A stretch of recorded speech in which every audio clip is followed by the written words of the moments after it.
From a warehouse basement on the wrong side of the tracks, this is D. Hey, how's it going? And Candy V. All right, we're here. We're here now.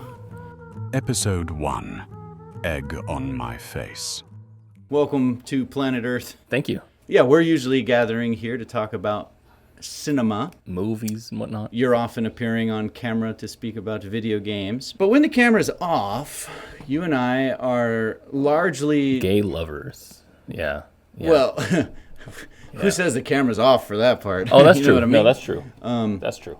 No, we're largely expounding upon the... and pontificating on... I pontificate all the time. the mysteries of existence. Yeah. Philosophy, as it were. My, I'd been recently getting into Alex O'Connor, and I told you about, like, I'm watching this dude now, and you're like, I watch Alex O'Connor. And I'm like, well, Yeah. great. Yeah. We have a lot of overlap on our YouTube algorithm. Neil. We'll both watch Neil. Kyrgyzstan. Kyrgyzak. Big fan. Kyrgyzstan. I don't know how to say it correctly. So, yeah, I wrote down a bunch of topics to talk about, and I'm not sure which one I want to start with, but... Well, since this is our first ever attempt at doing this... Yeah. Should we talk about our base... Just... Our foundation. base belief? Yeah. Our foundational belief? Cool. Yeah. I think you and I found a definition for it from a Kyrgyzak video, which was optimistic nihilism. And before that, I think we just talked about it as nihilism because we talked about Coen Bros movies and how those ones really aligned with how we see life. To see the world, yeah. And I think every time that we talked about it, I would talk about the endings, how realistic they were and how much they feel real. And I'm not sure if many people would agree with that, but that's how it felt to me. Yeah, well, I think what people often get wrong about nihilism is that there's absolutely no room for sentimentality, Right. right? And Like you don't care about anything. right, Yeah. right. And the Coen Brother films are a great place to look, because there is the sentimental still, but they're very much characters playing out on the backdrop of a kind of an uncaring universe. Uncaring, yeah, totally, yeah. And I love that stuff. So like I'd say, well, both of us say Yeah. that we're optimistic nihilists. So what would you say is the optimistic part about being an optimistic nihilist? Yeah, to me, one I find freedom in there not being a dictated beginning and end of why I'm here. I like that that's not defined. Yeah. I think that's that gives life more meaning than having an intrinsic meaning that already exists. That's how I feel too. Yeah. Why? Well, that's a good question. It probably has to do with no form of like fundamental truth, because obviously we don't believe there's fundamental truth. So I have to. It has to go to human conditioning, right? So my background, which will probably come up often, of being raised in a high control religion, a high demand religion, right? They call it. Yeah. It was all spelled out, man. Everything was spelled out. I had a pretty solid answer for like everything. For the purpose of life. Yeah, why we existed, what happened after, what happened before. That sounds great. We had definitions for why evil exists, why bad things happen, like all those, man. Right. I used to hear people having faith crises in other Christian traditions, and they were losing faith over the question of like, why would God allow kids to have cancer? And you already have And that. I'm like, oh, well, we have an answer in our religion, so clearly we're the best, We got everything. Mm-hmm. And when I broke from that and went through my deconstruction, it was you have to face that question, like, what am I going to replace this with? Right. I need what's another group? What's another set of beliefs? Yeah. And every time I looked at one, I just saw walls again. you know? Interesting. It's like walls of a box going up, and I'm like, oh, no, I'm kind of liking there not being a box here. Yeah. And, death, the concept of death, I think is really where it all comes I think it down does. to, That right? morality, yeah. Is that people are afraid to die, Yeah. And I'm like, man, death doesn't sound so scary when there's no hell. when you're not having to face the idea that there's a reckoning. That's interesting. Right? Yeah. And when I describe nihilism to others, it's funny how often they'll just be like, that sounds so depressing. Yeah. Right? That you just stop being. And I go, well, have you ever gone to sleep and slept so hard that you had a dreamless sleep? And they're like, yeah. And I'm like, that's death. Is that really scary? I like that. Yeah, I like that a lot. I think you told me one time that you described to your daughters about how death was, I can't remember exactly, but you said before you were born is like the mirror to death, basically. Right. Yeah, and sometimes we jokingly, this came from our friend Maddie. Yeah. Her family says this, but whenever I talk to my kids about something that happened before they were born. Right, when you were dead. Back when you were still dead. Right. Yeah, I love that. Mm-hmm. That's good. I wanted to take a step back real quick. You said, what did you just say? You said something about how depressing it is. Mm-hmm. Right, because I've talked about this before with my mom a lot, and it's something that she doesn't really understand, and something probably that I'm not explaining very well. To me, it feels, like you said, it feels more freeing to talk about life as if there are no walls. Like you said, there's no things telling me what to do. Right. To me, it feels like I'm in school, and in school, you're just like, you have to go to classes, you have to sit in a desk, you have to do homework. Like there's certain rules in effect that you have to follow. And then when you get out of school, then you suddenly realize, oh, there's the real world. Oh, all that stuff was just make-believe, or all that stuff was just, artificially constraining. It was contrived. And to me, religion feels like contrivance on life. It just feels like I'm in this little guardrail system that I see there's a bigger world outside, and maybe that's just because I like science a lot, but I see a bigger thing, and then once I get out of the guardrails, I'm like, oh, okay, this is the real world, and I like this is better. Well, yeah, and kind of the stricter the religion, the more those guardrails define how you see everything around you. Yeah. And you can get to the point where you don't even care about what's outside of that. Right. And that's scary stuff, right? None of that stuff matters because I know I'm going to heaven. Right. Exactly. Yeah. And there's people, close to both of us that are so deep in that. And I don't, like, it feels really bad for me to think about that. You know, to think about people who are, that's a little different of a topic, but yeah. So there's other ways in which nihilism is optimistic, which is positive, I think, So another one is the idea of meaning, right? People want meaning. And when you believe in an intrinsic meaning in life, that is there, right? It existed before everything, right? Then you are like a treasure hunter, right? Your job is to find the meaning, the one meaning, right? Seek it, find it, and then you live it.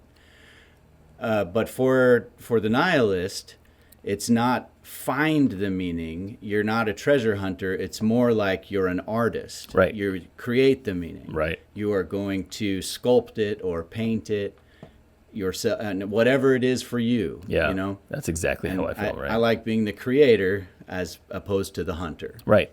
Yeah. If I'm creating it, I'm not trying to find it or trying to experience a different metric or something. Yeah. Yeah. It feels it feels freeing in a way. Mm-hmm. I think the third thing that, like someone with not necessarily religious, but a non-nihilist,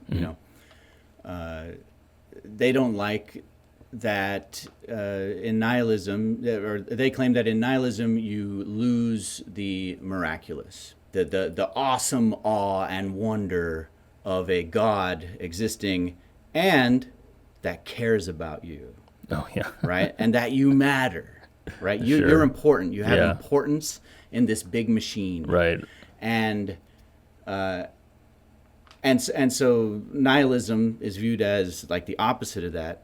And in some ways it is, but I also counter with how like incredibly cool it is to be conscious beings that are alive and aware of ourselves against the context of the known universe. Right. Right? Like that is That in itself wild. is miraculous, right? Like that almost makes me a god Right. of some kind. Right? Yeah.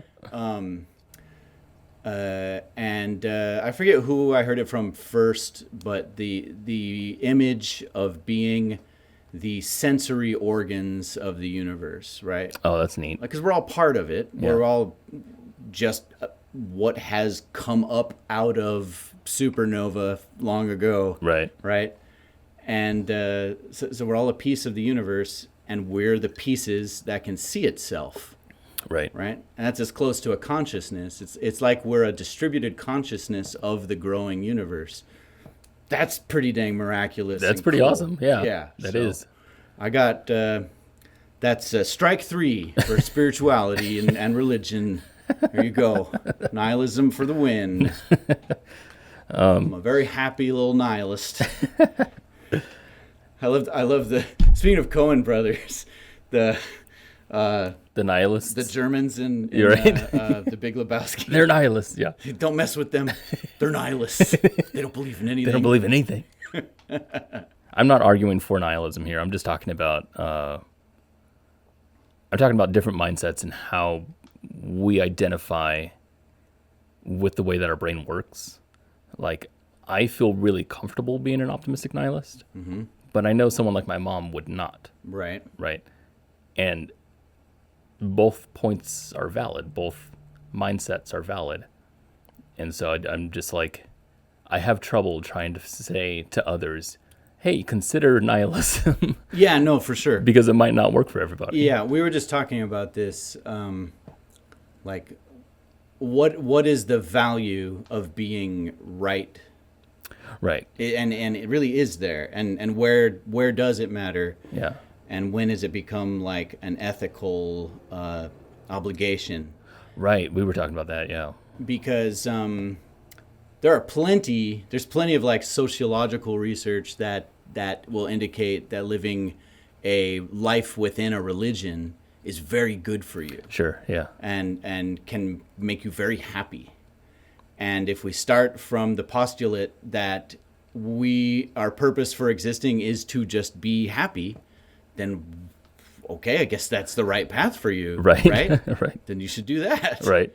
There was I have to figure out, like I've asked that question before to myself, if someone is living in a way that I disagree with, and not only that, but like I find is toxic, but it's helping them, is that a good thing, or is that okay to do? Yeah. And I don't know. I don't know. I don't know either, but I also think that's the right mindset to have. Yeah. is to not know, Is to not know, yeah, for sure. It's like, God, how much of world history would go differently if that was people's answers to hard questions? Sure. I just don't really know. Yeah. I kind of feel this way, but I could be wrong. Right, yeah, there you go. Yeah, I could be wrong. This ties into something I wanted to bring up, and it was this is something you had said one time when we were talking on Talkies about something. What was it? I know you were pretty much joking, but you said, "Oh, not everything needs a reason." D. And I am one that likes to get heavy into the why and the purpose behind things. Yeah. Yeah. But I want to dig into that a little bit about. Yeah. Not everything needs a reason, but I like that everything. Because I do believe everything does have a reason. Yeah. So we talked about street epistemology recently, and that's literally an exercise in drilling down to the fundamental reason of something. Right. Mm-hmm. Keep asking. And the way I feel about especially art, and this carries over into many of the ways in which I just live my life day to day. That it doesn't follow so much a logical steps, but kind of more like an intuitive flow. Yeah. Right. Oh, you know what? I'm writing these words or drawing this picture because it's just a thing that needed to come out of me. Uh-huh. And if you want me to tell you a reason, I can't. I just wanted to do that thing on the camera. That's it. I just wanted to. Yeah. You know. Yeah. But I listened to this lecture recently. This guy from, I think it was Stanford. I'll get it wrong if I try. So a smart person. Okay. I believe you. He had a long beard. He looked like an academic. That sounds like a smart person. Yeah. And his whole spiel was on that we don't have free will. That was his whole thing.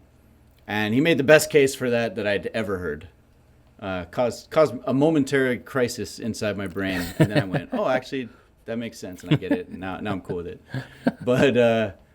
But the idea is that, you know, everything you do and everything you are comes from somewhere. You know, we are programmed by the way we're conditioned and raised and what temperature it was in the womb and Right. all kinds of stuff. Right. And so therefore, even my artistic expression does have reason. Sure. That you could dig in and find. Yeah. So I'm eating my words now. I'm telling you that maybe you're right. Yeah. Maybe everything does have a reason. That's what I always wanted to get into. Even my expressionist stuff. That's always what I want to get into. And this happens a lot on talkies whenever we disagree about, not just you and me, but like all three of us. We talk about a specific movie and each of us have a differing opinion. Yeah. And what I'd like to do, because we have this joke that we always say where we say, isn't it beautiful that we all have different opinions? Huh?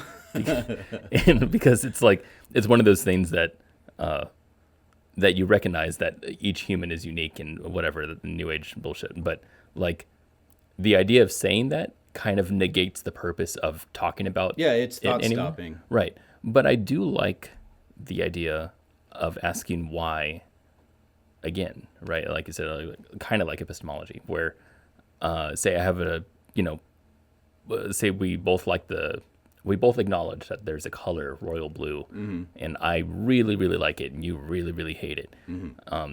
Someone could stop there and be like, well, you guys have different opinions. Different people, so that's cool. Right. But then dig into that. Why are we different people? Why do we have those different opinions? That's an interesting question, to have a same object that both of us, or in this case, just a color, but both of us acknowledge that it's there, but have completely different views. That's really interesting to me. Yeah. And then dig into that. Why do you think that way? Oh, because I was this what way. do you associate this blue with? Right. Do we see the same blue? Right, exactly. You know?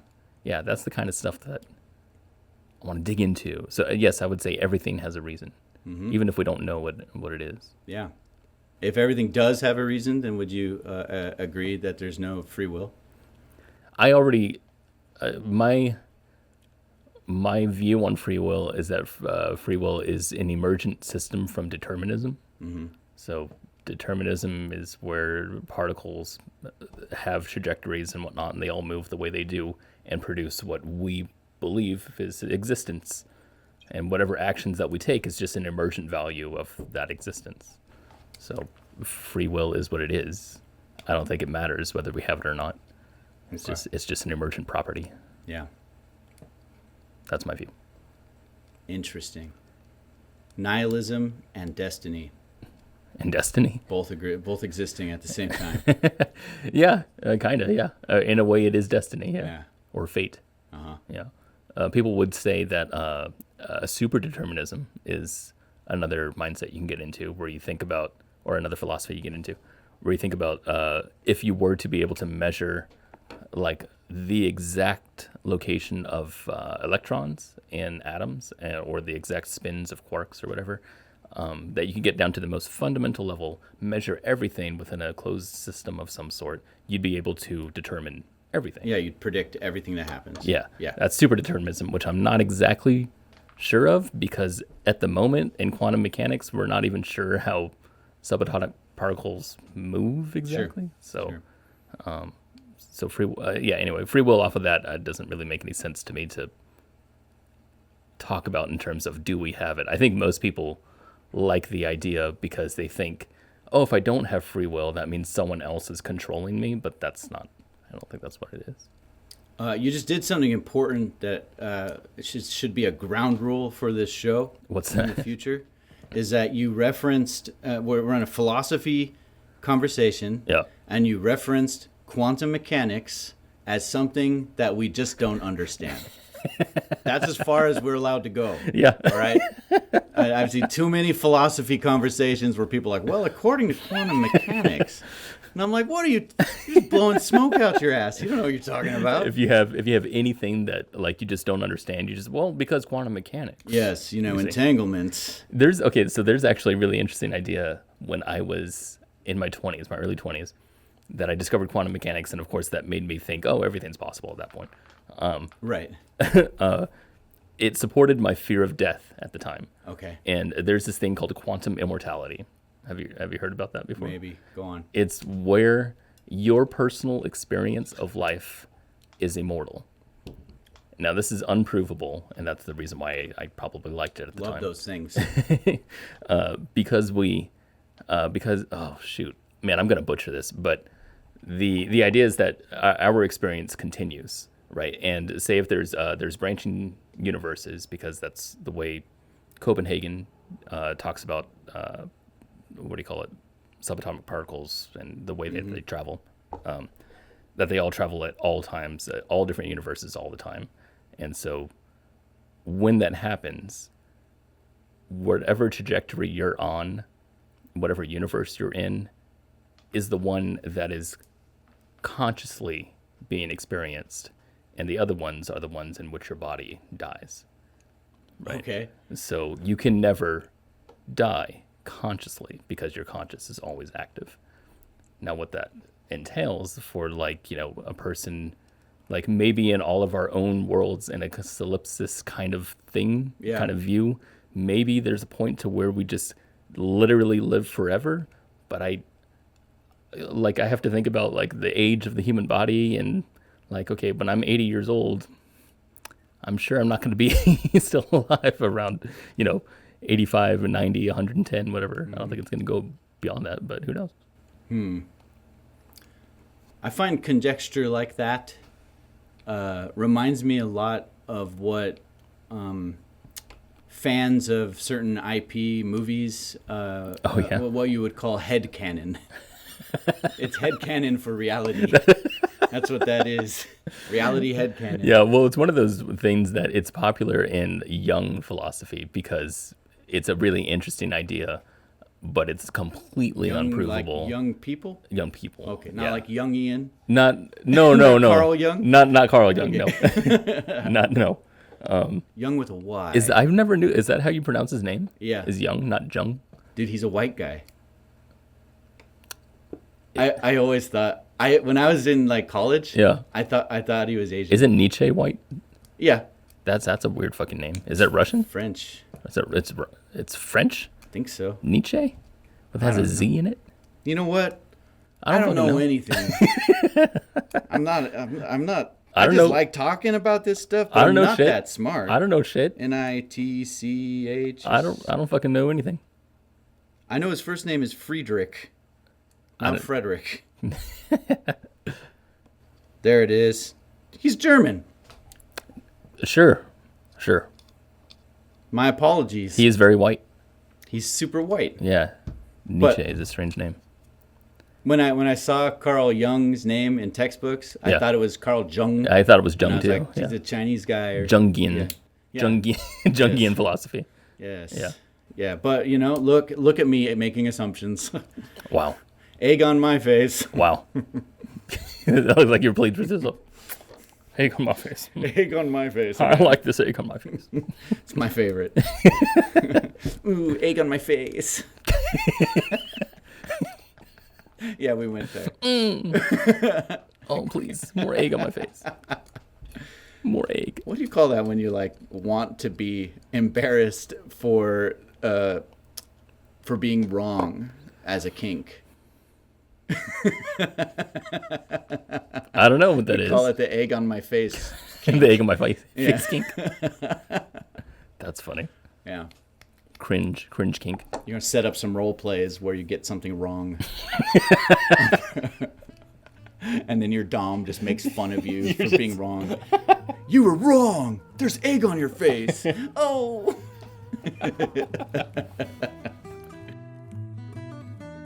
You have been eavesdropping on D and Candy V. If you've enjoyed the show, please like, subscribe, review, and share. And do feel free to drop by again soon. D and Candy will always be here, waiting for you, in a warehouse basement on the wrong side of the tracks.